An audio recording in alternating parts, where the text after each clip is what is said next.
very good evening. Welcome to State of Business on our television. I'm Ashim Sani Veerasinghe. Let's have a look at the headlines first. Central Bank considers on setting up a national entrepreneurship development bank. Roadmap to economic recovery put forward by the Trade Ministry. News in detail.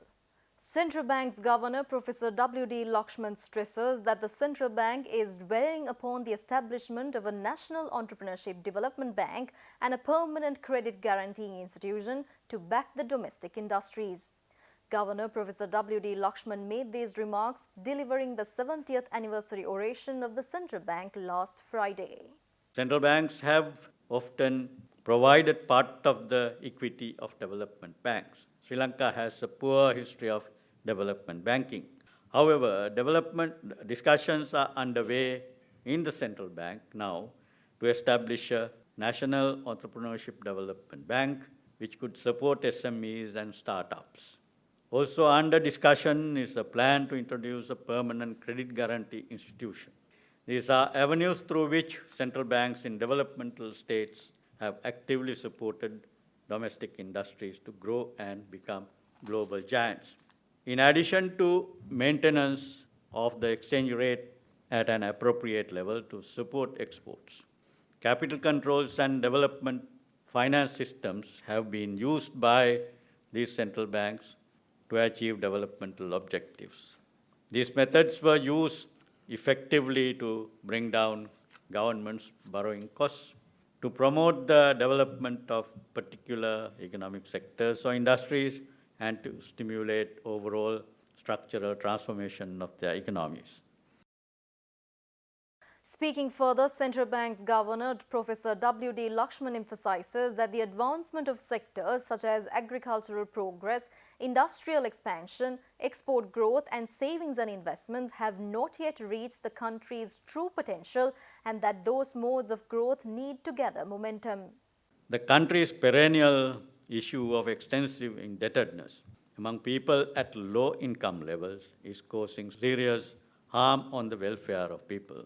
Their lack of bargaining power in the face of unfair practices of lending institutions requires the intervention of the central bank to safeguard the rights of borrowers. This would indeed be part of its responsibility in its developmental role. The presence of a large informal sector in the economy makes the developmental role of the central bank difficult and complicated. Despite the few spurts of growth observed, the overall growth trajectory has neither been significant nor sustained over time.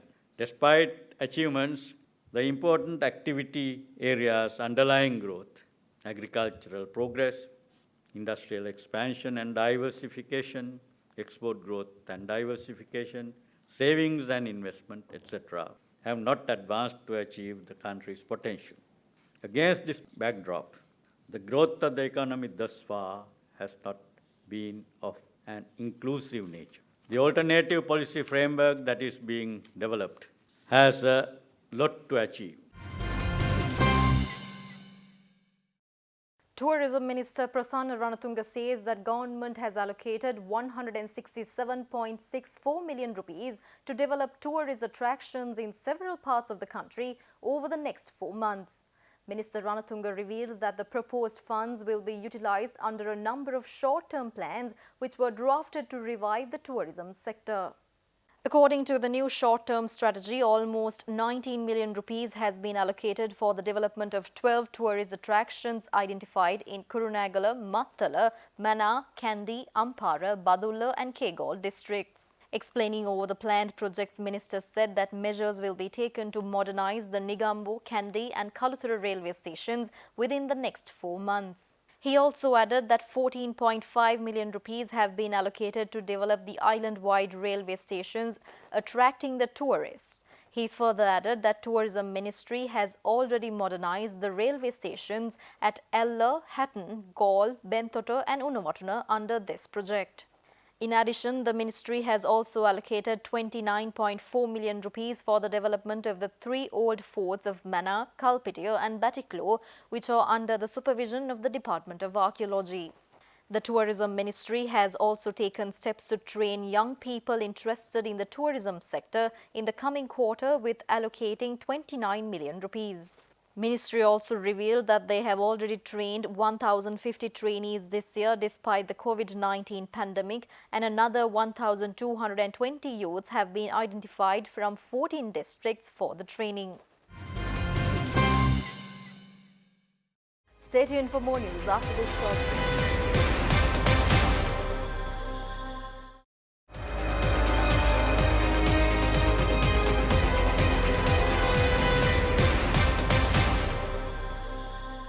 Welcome back after the break. Trade Minister Dr Bandula Gunawardena says that a substantial amount of borrowing via sovereign bonds during the previous government has put the economy under a severe stress, with a large number of major payments falling due over the coming years. He made this remark at the Sri Lanka Export Promotion Vision Forum, which was held last Saturday at NSBM Green University.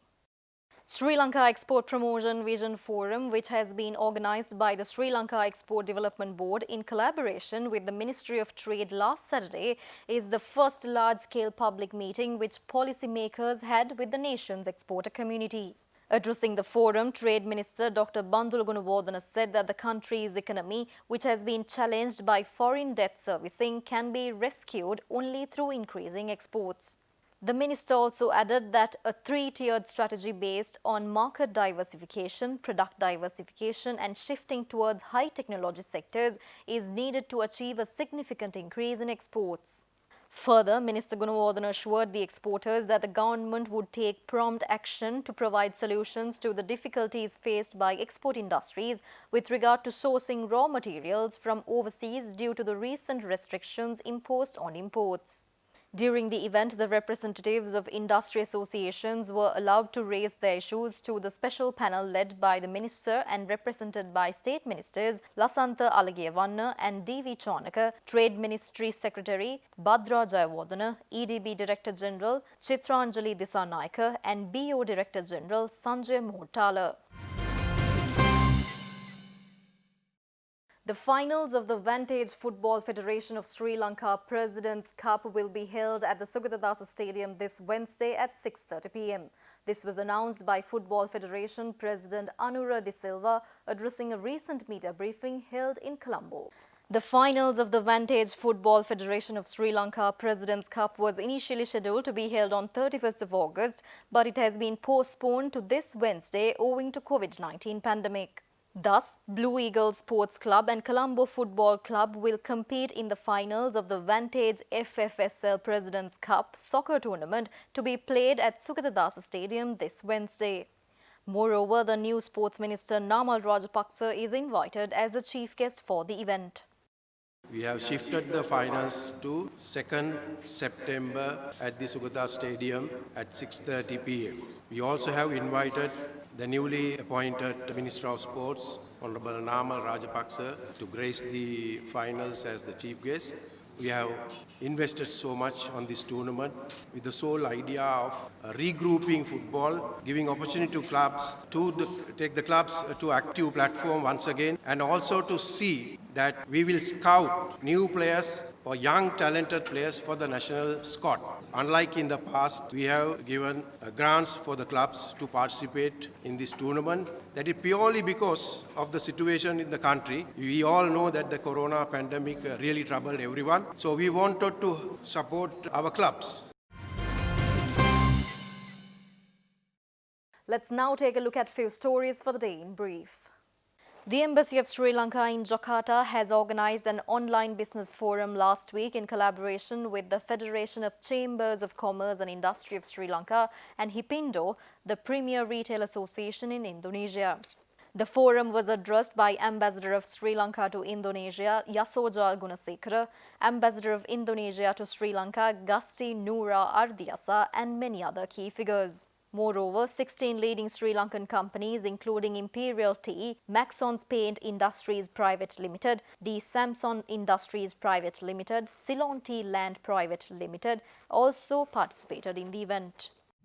In the meantime, Ambassador of Sri Lanka to the Kingdom of Norway, Godfrey Kure, had a meeting with the Norwegian Ship Owners Association. Thus, during the meeting, Ambassador Kure highlighted that Sri Lanka has a huge potential on the ship and boat industry. The ambassador further emphasized the potential of Sri Lankan shipping companies to be involved in crew operations, supplying fuel and other logistics during transshipments. He also stated that Sri Lanka encourages the international maritime organizations to get the advantage of the strategic location of international airports. The AIS Forum was established as a developmental forum in 2018 in Indonesia, with a number of the Sustainable Development Goals being embedded in the goals of the forum, including the SDG 14. Thus, Ambassador of Sri Lanka to Indonesia, Yasoja Gunasekara, was invited by the AIS Secretariat to be the keynote speaker for the webinar on sustainable ecotourism in archipelagic and island states post-COVID-19 pandemic on 25th August 2020. This was the third ambassadorial lecture series organized by the AIS Secretariat and hosted by the Department of Geography, Gajah Mada University, which is one of the leading universities in Indonesia. The webinar resulted in a productive and fruitful discussion among the panelists and was attended by around 170 participants, of which the majority was university students coming from 10 countries. We'll be back with stock updates after this short break.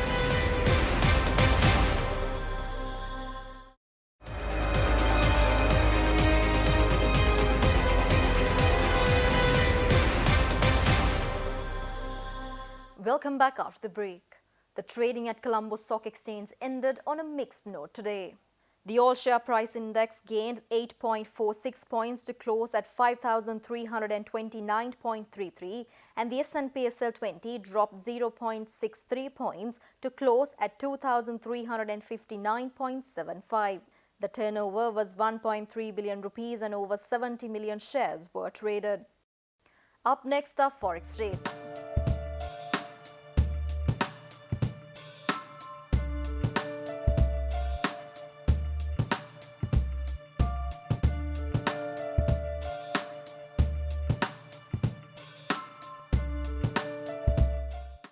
That's all the news for today. See you tomorrow with State of Business at the usual time. Until then, take care. Good night.